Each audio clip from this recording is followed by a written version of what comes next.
Turn one soul ring. Hello, everyone, and welcome to another installment of our lore series. We previously covered the finale of the Brothers' War in this series. Which is pretty interesting. It was pretty good. I like it. So we last left off with Urza ascending to a Planeswalker, and Yeah. Mishra was presumed dead, but his ultimate fate remains a mystery. And Dominaria was plunged into an ice age after Urza's ruinous blast, which is, Look at all that flavor right there. that's a lot of flavor, yeah. Yeah, Ice Age set. There's Ruinous Blast we just had in the Dominaria set. Like, ooh. Yeah, like we just had, right? Yeah. I feel like Dominaria is just yesterday, huh? Yeah, I know. This is a boy. really good set. So Dominaria was also cut off from the rest of the multiverse with that same blast. But we're back today to continue explaining Urza's journey as a Planeswalker with the novel of the same name. So Planeswalker is the second book in the Artifact Cycle series. It was written by Lynn Abbey, and it was released in September of 1998. Oh, that was a good year. 22 years. 22 years ago, yeah. I was 8. So that's where we're going to be taking most of the information we'll be talking about today. And let's get back to Urza's story as a newly ignited Planeswalker. Super interesting. So Urza's story continues about 5 years after the events at the end of the Brothers' War novel. So Urza is now an immortal Planeswalker that is relatively impervious to physical trauma. On top of that, his eyes are the Might Stone and the Weak Stone, respectively. He's got to be, like, still the most powerful. Yeah, he's very different from any other Planeswalker, and they sort of explain that in the book. But he's also, so he's immortal, and he's not quite impervious to, like, physical trauma or damage. He can be, like, cut or bruised or have broken bones, but he's still, like, he'll just heal from them. Okay. Like, it's So not he's like kind of like Wolverine. Yes. He's like Wolverine, but it takes longer. Okay. Yeah, he's not quite as fast as Wolverine, but that was a good. So it's like Wolverine from, like, Logan, like when he's old. Yeah, and the when he's adamantium old. is poisoning him. Yeah. So Urza has been traveling through the multiverse for the past 5 years in between the two novels, and he has not been back to Dominaria in that time. So he has There's so much to explore. Like, why would you go back already? Yeah, no kidding. Yeah. That's why, like, when people are like, they talk about ghosts, and if they were a ghost, and they'd be like, oh, well, like, I'd hang out with my family, or like, I'd haunt people. It's like, but yeah, you could, like, travel out in space and stuff. Why would you just hang out on Earth? Yeah, why don't you go do some cool stuff? Yeah, but, whatever. It's your afterlife, right? Urza's learned some things about planeswalking in this time. And when Urza finally returns to Dominaria after his 5-year sojourn, he first travels to Koilos, Oh. which was, That portal and... pretty popular destination in our last series. So while traveling through the caves and caverns of Koilos, Urza reflects on what caused the war and the ensuing devastation of Dominaria. So, I mean, it's pretty much just him and Mishra, right? Yeah, pretty much. I don't know what he's reflecting about, but anyways, Urza feels extreme guilt and regret over what happened to Mishra and his home, but he knows that there isn't anything he can do about it now. Well, that's obviously not true. There's probably a lot he could do about it. I mean, like, he can't do anything to fix what happened, though. No, but I feel like if anyone could build the time machine, it would be maybe Urza. Urza? Yeah. Yeah. So Urza does have a vision of the past that gives him a new sense of purpose. Because he can see, because Urza's eyes are the Might Stone and the Weak Stone, he can see other planes as well as the past. So that's how he kind of travels to other planes, as he sees them with his, like, Power Stone eyes. Interesting. Yeah. When he is somewhere in any location, he can see the past of that place. And so... Does he, like, choose to see it, or is it just, like, always something that he sees? Like, they don't really get into it that much. And I did research online to find out if we could get down to, like, the brass tacks of this, like, Power Stone vision. But it's sort of like, I don't know, They just kind of threw it out there. Yeah. But so he's in the caves of Koilos, and he sees the past of Koilos, a past, and he sees the final battle in the war between the Thran and Phyrexia that took place more than 4,000 years before in this timeline. Yeah. We're just gonna take a step back from Urza right now and go back in time to the Thran Phyrexian conflict. And this is what Urza's seeing. Yeah. So the war between the Thran and Phyrexia ended in a battle that cut Phyrexia off from Dominaria, but also destroyed the Thran civilization in the process. Yawgmoth, who we've talked about before, was a former high-ranking member of Thran society, and when his medical experiments were deemed too radical by the Thran, he was exiled from their society. Mm-hmm. The arrival of the Planeswalker Daifed in minus 4797 AR set off a series of events that would lead to the downfall of the Thran Empire. And just to put that year in context, the events of the Brothers' War began with the birth of the brothers in the year 0 AR. And by the end of that book, we were at like 65 AR. Yeah. So this is way in the past. Way in the past. Way. So Yawgmoth enlisted Daifed's help in locating an unpopulated plane for his own designs. Bit of a megalomaniac, this guy. Alrighty. Daifed eventually discovered a wholly artificial plane covered in mechanical life and composed of 9 nested spheres. Yawgmoth named that plane Phyrexia and took psychic control of it. Psychic control. So going even further back, long before Yawgmoth took control, Phyrexia was already an artificial plane of mechanical and biomechanical life, an ecosystem comprised of metal, death, and tissue.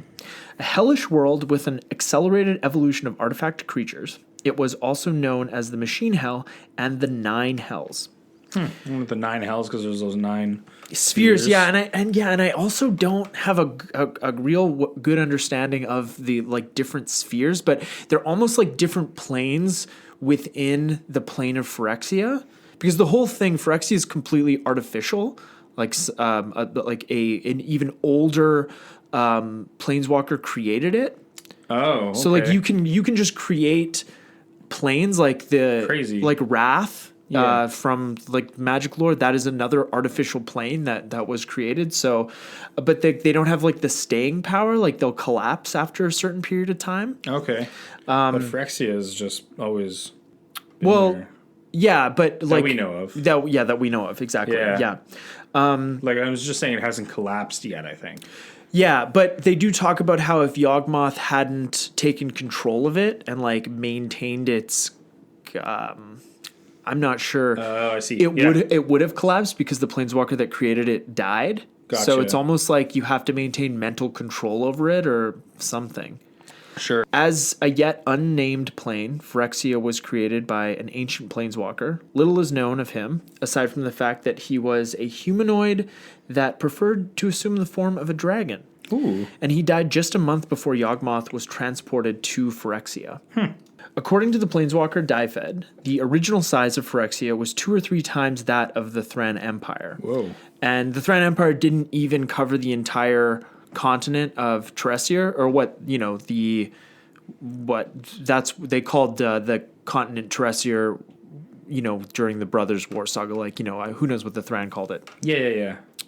Yawgmoth, with the remnants and descendants of the Phthisis-inflicted Thran humans, who he saved through the process he referred to as Phyresis, essentially the replacement of weak mortality with artifice, and from which he named the plane, came here when they were forced out of the Thran Empire as traitors. Something interesting about this infection or this disease, it was actually caused by Power Stone radiation. Oh. So the people like working in these Thran cities that were working powering these machines and upkeeping them and being around these power stones all the time, they were the first ones inflicted with this disease. And Yawgmoth, to cure it, he would remove the diseased parts and replace them with artifacts. So it's sort of ironic that the thing that was powering the Thran societies, was kind of in a roundabout way their downfall. Like obviously Yawgmoth was more but he was sort of like the solution to a problem. It's just sort of interesting how these things, there's all these interconnected pieces, but like whose fault is it really? Really? Yeah. So yeah, sometimes evil is just like a power vacuum. It's like all that it takes for evil to prevail is for good people to do nothing. Yep. So, anyways, the first time Yawgmoth returned to Dominaria was to take revenge on the Thran, and that ended in the aforementioned battle. Yeah. With the Thran destroyed and Phyrexia cut off from Dominaria, Yawgmoth gave Phyrexian organisms a purpose to thrive and to grow beyond the confines of Phyrexia and into the rest of the multiverse. So although Phyrexia was cut off from Dominaria, it was not cut off from the rest of the multiverse. Sure. So over hundreds of years, Phyrexia evolved priests and acolytes who extolled and worshipped Yawgmoth, as well as demons and abominations of infinite variety to kill for him. And, you just type in like Phyrexian into Gatherer, you're going to see all kinds of crazy monsters. Yeah. So over time, a vast social order emerged, a food chain with church-like rites and rituals. Phyrexian organisms were judged by their ability to survive their nightmarish world. Like they're put through like tests just to see if they can. Well, it's just like a really rough place to live. And if you're living, you're one of the better ones. Yeah. That's just kind of how it goes. Exactly. Yeah. So it's kind of like the jungle. Sorry, it's like Jumanji. Sure. Yeah. So Yawgmoth, the next category here, the next plot point here is Yawgmoth's revenge. So the Phyrexians' main purpose after their entrapment in the plane was to invade and destroy their old home of Dominaria. Many years were spent preparing for this invasion, with various plans, weapons, and soldiers being created throughout the ages. Also aware that their artificial home plane would collapse after some time, the survival of the Phyrexian way depended upon the successful entrance into Dominaria and the defeat of its life forms. Oh, yeah, because then if you know your whole home's just going to collapse and be gone. Right. It's like how, in billions of years or millions of years, I don't know, but the sun, our sun, will eventually die. Yeah. Right? And then once the sun dies, this world isn't long for this world, I guess you would say. So you need to, it's like that's why like moving out and finding other stars and other planets to inhabit is, a good thing. But we don't have to worry about that. So that's nice. My point being that, they have a lot of time. Yeah, exactly. So this transfer to Dominaria was made impossible for 5 millennia because of the closing of the portal between Dominaria and Phyrexia in the caves of Koilos, where the planeswalker Glacian transfused his being into 2 halves of a power stone that was used by his wife, Rebecca, to seal off the connection. And those are that's the same power stone that would later be split in 2 that would fall into the hands of Urza and Mishra at the beginning of the Brothers' War story. So are you saying that half split again? Or that's the same one? Oh, yeah, it was 2 halves. It was 2 power stones. And yes, the brothers. Like it was 2 halves of a power stone, so it was 1 power stone, and then the brothers found the 2 halves. Oh, okay, cool. Yeah. So it is that same power stone then? Yes. Which is now inside of Urza's head. Yeah, they're both back. They're back together again. Yeah. So Glacian, just to give a little backstory on these 2 characters that we just mentioned, Glacian was an ancient Thran artificer who designed many of the Thran Empire's most powerful artifacts, including the Power Stones on which Thran technology was based. And Rebecca was the chief architect of the Thran Empire's capital of Halcyon on the plane of Dominaria, and Halcyon actually sat on the same location which would later be the caves of Koilos. Oh, okay. Where Urza currently is. So during this time, the Phyrexians waited and plotted and built up their forces for the time when their way would be clear into the old world. We're just going to cover a little bit of the Brothers' War here. So after 5,000 years had passed, the nation of Argiv was founded. The brothers Urza and Mishra were born, and the 2 were sent off to a camp to study artifice with the archaeologist Tokasia, which we've covered at length previously. During an outing to survey a new dig site, the 2 brothers found the Power Stones on a pedestal in a cave and inadvertently opened the portal to Phyrexia when they took the stone and it split again into 2 halves. Right. So, seeing his opportunity, Yawgmoth sent through the Phyrexian demon Gix to scout. And we know Gix. Yeah. Eventually, the brothers became involved in the conflict known as the Brothers' War, and Mishra eventually made contact with the Phyrexians. Gix had built up a religious following of machine worshippers, and he used it to influence and manipulate the 2 sides. He offered aid and Phyrexian technology to Mishra, even completing him. And this is something interesting that I found because they spell complete here with an extra A after the E. So it's not to be confused with the word completing. It's the state of Phyrexian maturity and perfection. It entails the total replacement of all organic parts of the body until nothing but artifice remains, but they maintain their memories and their personality. But they're just now like a total machine. They're complete. Yeah, exactly. And so it's complete. Yeah, complete like COMPLEAT. Yeah. The word complete is an Arabic English term meaning having all necessary and desired elements or skills. So the plans to destroy Urza were foiled when the Golgothian Silex was activated, and Argoth, the site of the war's final battle, was obliterated and split into island chains. After the time of this blast, the Shard of the 12 Worlds was formed, and the Phyrexians were once again unable to travel to Dominaria. Did we talk about the Shard of the 12 Worlds? We did not, no. Okay, I was like, that's... You're like, whoa, that's a bit much. What is that? So... Oh, here we go. I'm glad that you asked. The Shard of the 12 Worlds was an envelope containing 12 planes and separating them from the rest of the multiverse. The only known planes confirmed to be in the Shard are Dominaria and Azoria. And I don't know anything about Azoria, so don't even ask. I was thinking it'd be like, is Alara in there, right? Yeah, right. Huh? So the Shard came into being after the Silex blast. When Urza asked the Silex to protect Dominaria, energy released from Dominaria formed the Shard and crystallized 12 planes inside into the Dominarian Nexus. This is getting pretty crazy. Yeah. So that's where we're going to leave the history of Phyrexia for now, because we don't want to explain any more because it's, going to spoil this story. Sure. And of course you could go and look online, but you're not going to do that. But we're just going to get back to Urza. So Urza's seen this vision, and after Urza's vision of the final battle between the Thran and Phyrexia, and after reflecting on his guilt over the ultimate fate of his brother and Dominaria, he decides that his only path now is vengeance. So again, a little misguided, because that's not your only path, dude. That's not your only path. You have other options, but as we even saw in the first book, like... Sure, they're not, they're kind of bad guys. Yeah, he's not just like it's all focused on him, but he's not like straight up good.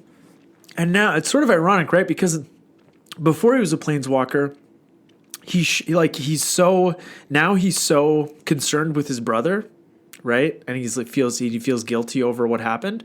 But if he had that kind of deference when his brother was alive, yeah, things might be a little different. But anyways, Urza could not travel to Phyrexia directly using his Planeswalker abilities because he didn't know where it was located in the multiverse, which is kind of interesting and something I never really thought about when it came to Planeswalkers before. It's like if you don't, it's sort of like Nightcrawler, right? It's like second X-Men reference here. Yeah. If you don't know where you're going, then you can end up anywhere inside a wall, right? Yeah.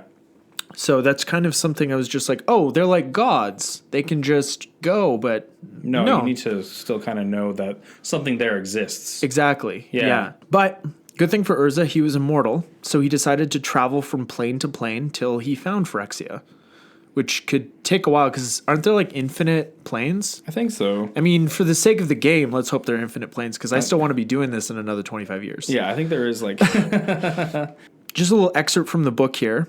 This is a quote from Urza. I am immortal. I will wander the plains until I find their home, however long and hard the journey, and I will destroy them as they destroyed my brother. Wow. So he's really going for it. So that's where we're going to leave this installment of our lore series. When we get back to this on the next one, we're going to be getting into Urza's travels through the multiverse and some of the friends he makes. Just a little question. Are we going to go through other planes or are we going right to Phyrexia? We're not going right to Phyrexia. He actually doesn't, it's going to be, it's more like Phyrexia comes to him. Ah. Yeah, it's going to get, because Gix knows. Foreshadowing. Gix knows and Yawgmoth knows they've sort of inadvertently made their most powerful enemy by corrupting Mishra. Yeah. Yeah. So, if you're gonna get one brother, just get all the brothers. I think that's the moral of this story. Yeah. Yeah. Just, but this could be really cool. Just having Urza come back though, and just like wrecking house.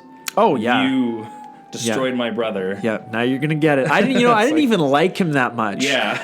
But if anyone was gonna ruin his life, it's me. Me, not you. All right. Well, thank you all so much for listening, and we will talk to you all very soon. Thanks for listening. See ya. Bye now. Turn one soul ring.